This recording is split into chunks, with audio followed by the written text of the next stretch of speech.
Hello, and welcome to Joint Operations. Tanks have always been effective in times of war, and when we talk about tanks, the T-72 always pops up in mind. The T-72 Ural main battle tank was developed as a cheaper, more reliable, but less capable alternative to the T-64. Despite the fact that a large number of these tanks were kept in storage, over 10,000 of these tanks were manufactured under license in Czechoslovakia, India, Romania, and Yugoslavia. Around 30 countries purchased the T-72, but is it really that effective? Let's discuss this.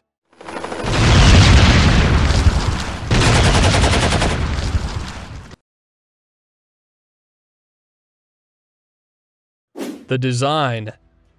The T-72 medium tank resembles the T-64 in appearance. It has 6 large die-cast rubber-coated road wheels and 3 track-return rollers.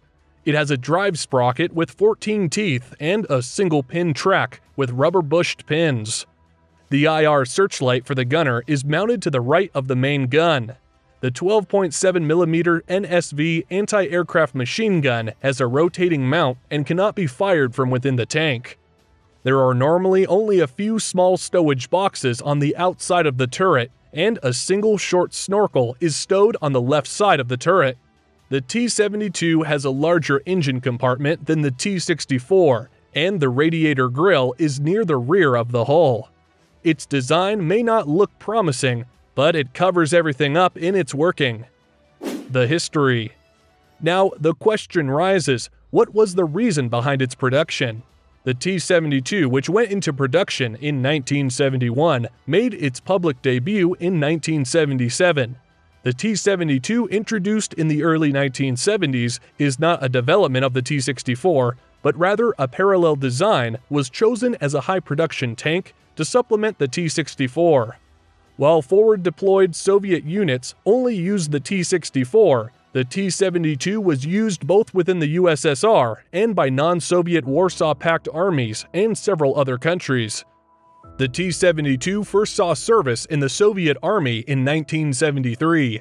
Until 1990, the Soviet Union produced a total of 17,831 T-72 series tanks. The term electronic commerce refers to the sale of electronic goods. Only 2,034 T-72 series tanks of all variants were reported still in active service with the Russian Army by 2020. Technological strengths. Since T-72 is the backbone of the Russians, there must be some reasons behind. Like what? The T-72 is more mobile than the T-62. The V12 diesel engine produces 780 horsepower. This engine appears to be remarkably smoke-free and smooth-running, having eliminated the excessive vibration which was said to cause high crew fatigue in the T-62. Despite having a larger engine than the T-64, the heavier T-72 is thought to have roughly the same road speed as the T-64. The T-72B1 is powered by an 840 horsepower multi-fuel V12 piston air-cooled engine that can run on diesel, benzene, or kerosene. The hull can accommodate 2 200-liter auxiliary fuel drums. Because of the use of layered armor and other T-64 features, the T-72 has better armor protection than the T-62. The T-72M and T-72M1's advanced passive armor package can withstand direct hits from the M1 Abrams 105mm gun at a range of up to 2,000 meters. The infrared searchlight on the T-72 is mounted on the right side of the main armament versus on the left on the earlier T-64.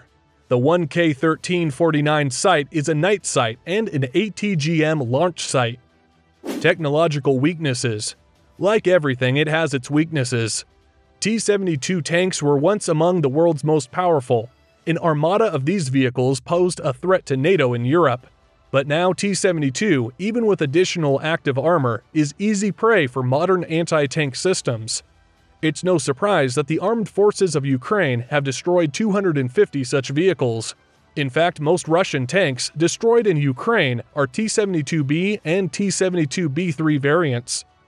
The main problems of the T-72 are a weak gun by modern standards, insufficient armor, an outdated night vision system, and small gun lifting angle.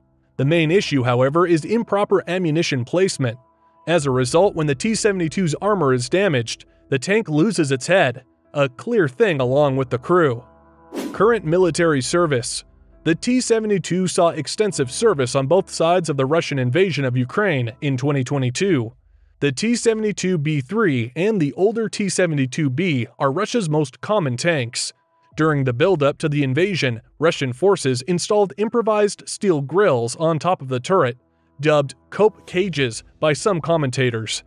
Military analysts speculate that such grills were added to counter Ukrainian forces' use of top attack weapons, such as the US-made FGM-148 Javelin and the British-Swedish NLAW. Is it really that good or a piece of junk? Now to conclude, tanks are a part of war and wars can take place anytime, but since it is an era of modern design and accuracy, tanks should abide by these rules as well. Hefty designs and slow pace are now a weakness since it's all about accuracy. If a tank is slow, it is just an easy target, and if it is big, again, it's just another elephant to crush. So as long as the design goes, it doesn't go well with modern warfare, and accuracy again is not that good. So if it is being used in third world countries, it is a debatable machine, but a piece of junk for modern countries. I hope you will enjoy the very informative video. Hit the like button and share your thoughts in the comments section. For more informative videos, hit that subscribe button.